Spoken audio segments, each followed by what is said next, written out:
Oke, video ini adalah video reaksi pengendapan part 2, melanjutkan reaksi pengendapan yang part 1.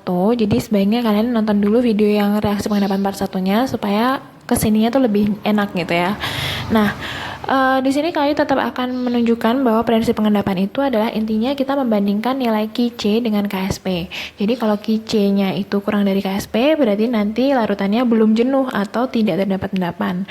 Kalau QC-nya sama dengan KSP, berarti larutannya tepat jenuh tapi juga belum terdapat endapan.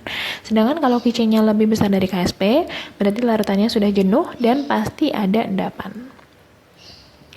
Nah, sekarang bagaimana kalau contoh soalnya itu adalah kita diminta untuk menghitung banyaknya endapan. Jadi nggak cuma menentukan ini yang endap yang mana nih, tapi selain menentukan yang mengendap siapa, juga menghitung banyaknya endapan. Contoh soalnya, diketahui KSP beberapa garam kromat sebagai berikut.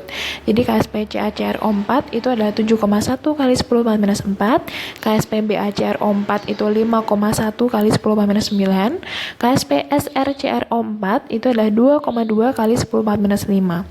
Jika ke dalam 25 ml larutan klorida dari alkali tanah yang mengandung ion Ca2+, Sr2+, dan Ba2+ dengan konsentrasi masing-masing adalah 0,02 m, ditambahkan 25 ml larutan K2Cr4, akan dihasilkan endapan apa aja nih? Itu pertanyaannya seperti itu, dan kemudian ujung-ujungnya diminta untuk menentukan banyaknya endapan dari senyawa yang mengendap. Untuk MR dari masing-masing senyawa di sini udah dikasih tahu, CaCrO4 itu 156, BaCrO4 253, dan SrCrO4 itu adalah 204. Oke, yang pertama pasti kita bikin bersama reaksi dulu. Di situ dikatakan bahwa larutan yang mengandung ion ketiganya itu ditambahkan dengan K2Cr4. Berarti kita reaksikan aja ion Ca2+ dengan K2Cr4. Berarti nanti akan terbentuk CaCrO4 plus 2 ion K+.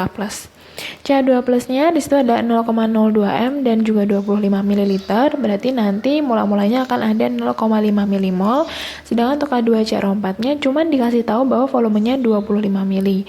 Karena tidak diberitahu konsentrasi K2Cr4 sebelumnya, berarti yang kita gunakan sebagai patokan atau reaksi pembatas adalah konsentrasi atau milimol dari Ca2+-nya. Berarti di sini adalah 0,5 milimol yang bereaksi juga sebesar itu, dan bisa dipastikan karena CaCrO4 koefisiennya sama dengan Ca2+, berarti nanti CaCrO4 yang terbentuk juga adalah 0,5 milimol.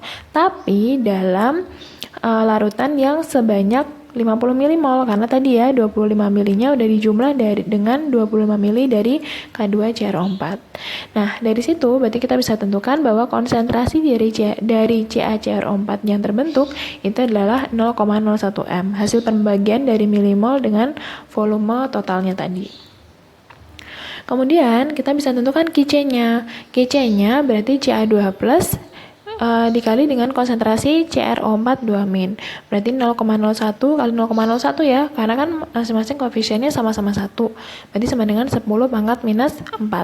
Nah, sekarang kita bandingin aja QC dengan KSP-nya.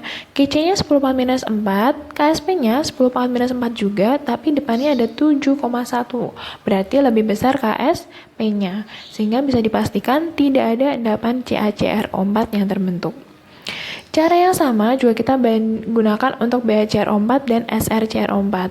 Karena larutan yang ditambahkan dengan K2Cr4 tadi itu mengandung ketiga ion tersebut, berarti otomatis hasil dari QC BaCrO4 maupun SrCrO4 itu pasti sama dengan QC dari CaCrO4. Apalagi mereka itu memiliki susunan ion penyusun yang sama, yaitu terdiri dari satu ion apa2+ ditambah ion Cr4 2- 1 juga gitu. Berarti QC-nya sama, berarti semuanya sama-sama 10⁻⁴ ya. Kalau kita bandingkan dengan KSP masing-masing, di sini kalau dibandingkan dengan KSP BaCrO4, hasilnya lebih besar QC-nya, berarti pasti ada endapan BaCrO4. Dan begitu juga dengan SrCrO4, QC-nya lebih besar, berarti pasti ada endapan SrCrO4. Nah, sekarang bagaimana caranya kita menentukan atau menghitung banyaknya endapannya?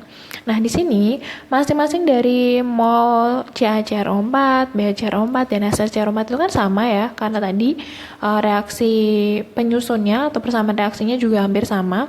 Ion-ion penyusunnya juga komposisinya sama, yaitu terdiri dari satu ion APA2+ ditambah satu ion CrO4 2-, sehingga molnya terbentuk juga pasti sama, yaitu 0,5 milimol. Nah, kenapa kita orientasinya ke milimolnya? Karena kan kita mau cari banyaknya endapan. Berarti dengan kata lain kita mau cari massa endapan. Massa endapan itu bisa dicari dengan cara mengalihkan mol dengan mR dari masing-masing senyawa. Molnya kita udah dapat, yaitu 0,5/1000, karena 0,5 milimol itu sama dengan 0,5/1000 mol. Kemudian kita kalikan dengan mR dari BaCrO4, yaitu 253.